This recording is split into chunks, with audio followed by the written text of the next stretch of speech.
Ontem choveu forte em Passo Fundo e o tempo deve seguir instável nos próximos dias. Veja então a previsão já para sexta e sábado.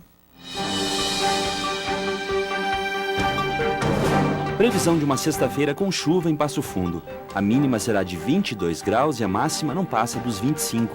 O sábado será de muitas nuvens com pancadas de chuva e trovoadas. A mínima também será de 22 graus e a máxima não passa dos 25. A Organização Internacional do Trabalho, a OIT, divulgou um estudo que aponta que 1 em cada 5 jovens no Brasil faz parte da geração nem estuda e nem trabalha. Por que isso acontece? Para a gente entender um pouquinho mais dessa realidade, nós convidamos a assistente social que atua no CAS e em Passo Fundo, mas que também é professora aqui no curso de Serviço Social da UPF, Ângela Diana Heckler. Seja muito bem-vinda para falar de um tema que, para começar, o nome já chama atenção, não é, professora? Nem. Isso, obrigada, Thaís. O prazer é meu, né? Então, eu acho que a primeira análise que a gente pode fazer em relação a isso, né, é uma análise histórica, porque, na verdade, no Brasil a gente sempre teve uma parcela bem significativa da população que não tem acesso nem ao mercado formal de trabalho e nem à educação, né? O que mais chama a atenção nesse dado divulgado, né, por essas organizações? O fato de ser uma população tão jovem, né, e um número tão significativo, então, dessa população que nem trabalha e nem estuda. Quando você fala em jovem, professora, só para a gente especificar a idade, nós estamos falando de pessoas com idades entre 15 e 24 anos, e eles representam 21,7% do total de jovens, então 21% desse público de quem tem 15 a 24 anos não estuda e nem trabalha. Isso.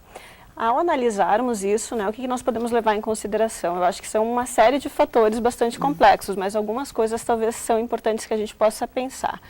Uma delas é que o Brasil tem envelhecido cada vez mais, né, e também em decorrência das questões da previdência social, de uma dificuldade maior para uma aposentadoria, as pessoas têm permanecido por mais tempo no mercado de trabalho. Logo, né, o ingresso dos jovens também tem sido um pouco mais dificultado em razão disso. Então, né? o primeiro fator para a geração nem prosseguir é, de uma certa forma, o envelhecimento da população. Isso, porque há também uma competitividade maior com essa parcela da população que tem a seu favor a experiência, que os jovens não têm, né? Bom, outro fator que eu acho que é importante, o próprio estudo aponta, né, é que ainda nós temos no Brasil uma situação muito crítica em relação a um grande número de adolescentes e jovens, né, que não têm os seus direitos respeitados, assim, eles têm uma ocupação, né, mas ainda a partir de um trabalho ilegal e informal, né, não são respeitadas as diretrizes em relação à jornada de trabalho, muitas vezes a remuneração. Ou né? seja, é possível que tenhamos muitos desses 20% de jovens aí com idade entre 15 e 20 anos trabalhando, mas sem carteira assinada e até mesmo indevidamente, se isso acontecer com 14 anos, por exemplo. Isso, sem dúvida. Esse é um fator bastante significativo. O estudo aponta que 97,3% dos jovens, dos adolescentes de 14 e 15 anos que tinham uma ocupação não tinham um contrato de menor aprendiz. Mais de 4.000 municípios no Brasil não têm registrado nenhum contrato de menor aprendiz. Isso não significa que essa população não esteja trabalhando, mas muitas vezes em trabalhos informais, né? E o fato, muitas vezes, de ocupar um trabalho, né, com uma jornada muito excessiva, que exige muito desse adolescente ou desse jovem, é um fator que também contribui para a evasão da escola, né? Porque é difícil para um adolescente conciliar uma jornada de trabalho, né, com ainda o fato de ter que estudar. Então, esse eu acho que é um outro fator bem significativo que também deve ser considerado. As mulheres, infelizmente, estão em maior número dentro desse contexto, professora. Sem dúvida, essa eu acho que também é uma questão que deve ser vista a partir de alguns aspectos históricos e culturais, né? A mulher ainda, né, ela é vista como aquela que tem, né, como sua responsabilidade a esfera privada, né, o universo da casa. Então, assim, a mulher ainda ocupa muito do seu tempo cuidando dos filhos e da casa. Nós temos no Brasil ainda altos índices de gravidez na adolescência. Então, nessa faixa etária que o estudo aponta, sem dúvida, né, existe uma parcela significativa de meninas e moças jovens que já são mães e ocupam essas tarefas. Então isso também precisa ser considerado, não quer dizer que elas não estão fazendo nada, elas estão se ocupando com um trabalho que é bastante relevante, que é o cuidado com os filhos, a criação dos filhos, o cuidado da casa, mas esse não é considerado um trabalho produtivo no Brasil, né? E isso também, a gravidez na adolescência também é um fator que contribui significativamente para a evasão escolar dessas jovens. Bom, pela sua fala, professora, a geração neném é alimentada também pelo envelhecimento da população, pela informalidade no mercado de trabalho, por dificuldades em acesso à educação em algumas partes do Brasil e quem sabe até mesmo da nossa cidade. Agora, pela sua experiência atendendo jovens que cometeram alguma infração, a maioria dos que hoje está no CASE era neném, não estudava e também não trabalhava? Nós temos, no CASE, adolescentes em média da faixa etária entre 16 e 20 anos, a maioria deles, né? E em relação ao estudo, sem dúvida, né, uma grande parcela deles estava evadido da escola. Quando eles ingressam, eles voltam a estudar, né?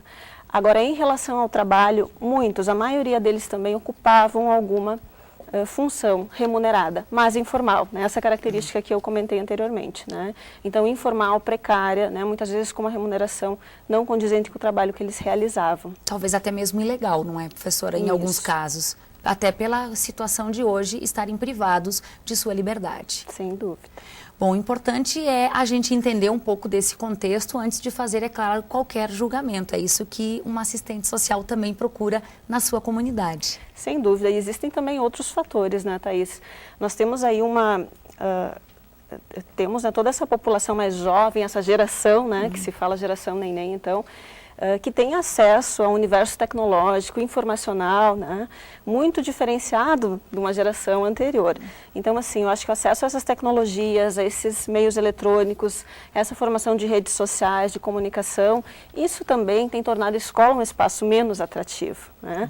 Então, isso também deve ser considerado. É uma geração mais imediatista, que quer as coisas muito rápidas, né, que tem essa característica, e isso não é bem visto também, muitas vezes, no mercado de trabalho. Claro. Cresceu na frente do joguinho de computador, que agora está no celular, sempre motivado a um desafio. Se o mercado de trabalho não for desafiador, esse jovem, inclusive, nem permanece no emprego, não é? Exatamente, exatamente.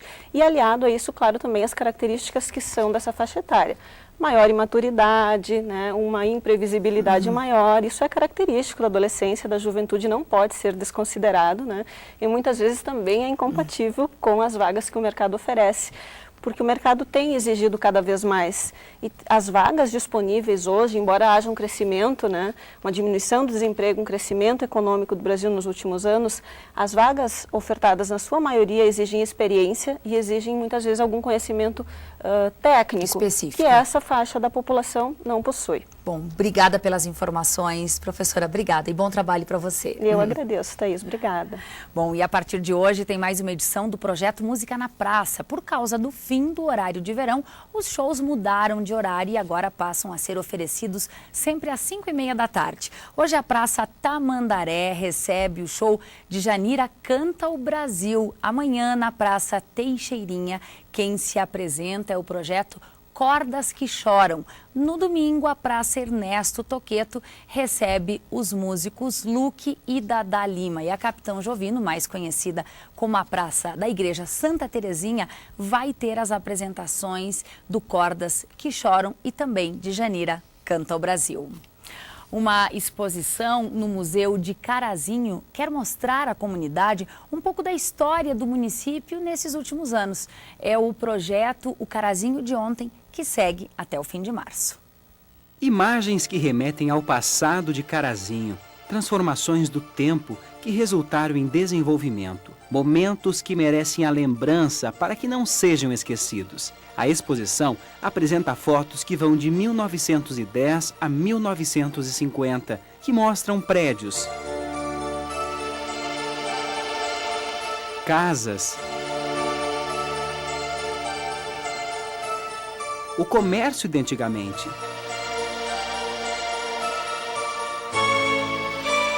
A Igreja Nosso Senhor Bom Jesus, localizada hoje junto à Praça Central da cidade, era assim lá pelos meados de 1920. Se chamava, na época, Capela Bom Jesus. A gente tem só uma amostra aqui do que era o município de Carazinho, a cidade de Carazinho nos anos de 1910 até 1950, né? Então temos várias fotos mostrando como que eram as casas, eram de madeiras, né? As estradas de chão batido, e hoje realmente já é bem diferente, tudo de alvenaria praticamente. Em 1914, foi construído nesse espaço em Carazinho o principal clube social da época, o Clube São Cristóvão, que mais tarde passaria a se chamar Clube Comercial. Aqui ele funcionou por mais de 50 anos. No ano passado, o prédio foi demolido, dando lugar para um novo empreendimento. Eu gostaria que tivesse sido cultivado, né? Mas como não passa por nós, né? É financeiro, isso aí não... Muitas construções já nem existem mais. Quem sempre morou aqui entende que isso faz parte do progresso de qualquer lugar. Do ponto de vista da memória da cidade, eu acho que é uma pena desmancharem esses prédios antigos. Por outro lado, é o progresso, né? Dizem que o progresso também influi, então... Ao mesmo tempo, algumas pessoas acreditam que a história vai se perdendo com esse crescimento. Esses prédios vêm desde de quando Carazinho era uma cidade mais antiga, assim, e esses prédios até teve casas assim que foram demolidas, tudo, né? Eu acho que com isso vai perdendo um pouco da história, né? Mas Luísa, calma, fica tranquila. No Museu Olívio Otto, apesar de não haver materiais concretos, existem dezenas de outros que todo mundo pode olhar, lembrar, aprender. Eles contam de uma forma muito simples a história do lugar aonde você vive.